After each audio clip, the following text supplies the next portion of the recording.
তো আমরা এখন আছি হচ্ছে সারথি সোশিও কালচারাল দুর্গাপুজোতে। এটা বেসিক্যালি হচ্ছে কোরমাংলাতে, কোরমাংলা যে গণেশ টেম্পল আছে তার ঠিক পাশেই। তো তোমরা যদি এখানে এসে সারথি সোশ্যাল টাইপ করো গুগলে, তাহলে তোমরা অবভিয়াসলি পেয়ে যাবে। তো এটা হচ্ছে এদের এন্ট্রি, এখান দিয়ে ভেতরে ঢুকতে হবে এবং ঢোকার পরেই সামনেই তোমাদের পুরোপুরি ফুড কোর্টটা রয়েছে। যে টোটাল ফুড কোর্ট, আর এই ফুড কোর্টের মধ্যে দিয়ে গিয়ে এই বিল্ডিংটার মধ্যেই মায়ের প্রতিমা রয়েছে। তো এখন আমরা ভেতরে ঢুকবো। ভেতরের এন্ট্রিটা কোন দিক দিয়ে? আচ্ছা, এন্ট্রি হচ্ছে এই জায়গাটাতে।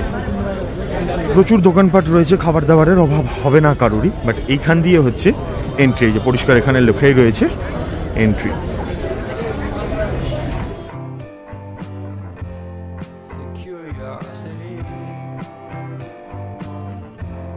ইউজুয়াল এরকমই একটা কনভেনশন হলের মধ্যে, বাট এখানে মায়ের রূপ অপূর্ব।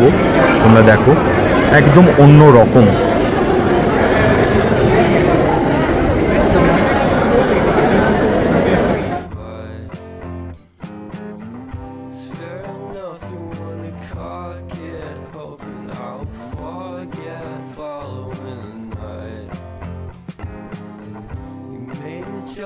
ঠাকুর দর্শন এবং পুজো কমপ্লিট, আবার পুজো শুরু হবে একটু পর থেকে। তো এদিক দিয়ে এখন আমরা বেরোবো বাইরে। বাইরে কিছু অনুষ্ঠান হচ্ছে, চলে এসো। বাইরে সম্ভবত কিছু অনুষ্ঠান চলছে। এখানে প্রচুর বইয়ের স্টল বসেছে, যারা বই পড়তে ভালোবাসো তারা এখান থেকে কিনতে পারো। এখানে অনুষ্ঠান হচ্ছে, কিছু গান বাজনার অনুষ্ঠান চলছে, আর ওইদিকে হচ্ছে ফুড স্টল। এখানে একটু সময় কাটিয়ে তারপর যাব ফুড স্টলের দিকে।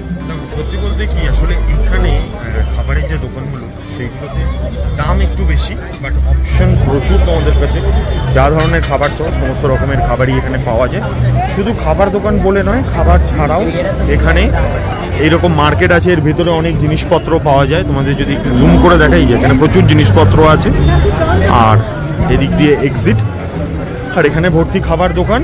তো এবার এখান থেকে বেরোবো। এখান থেকে বেরিয়ে কাছেই আর একটা দুর্গাপুজো হয়, সেটার নাম হচ্ছে কোলাজ। তো সেখানে যাব, গিয়ে দেখি ওখানে পুজো কিরকম হচ্ছে, সেটাও তোমাদের সঙ্গে শেয়ার করবো। এই শর্ট অ্যান্ড সিম্পল ব্লগটাকে এখানেই শেষ করছি। যদি ভালো লাগে লাইক করো, শেয়ার করো, আর যদি চ্যানেলে নতুন হন চ্যানেলটাকে সাবস্ক্রাইব করো।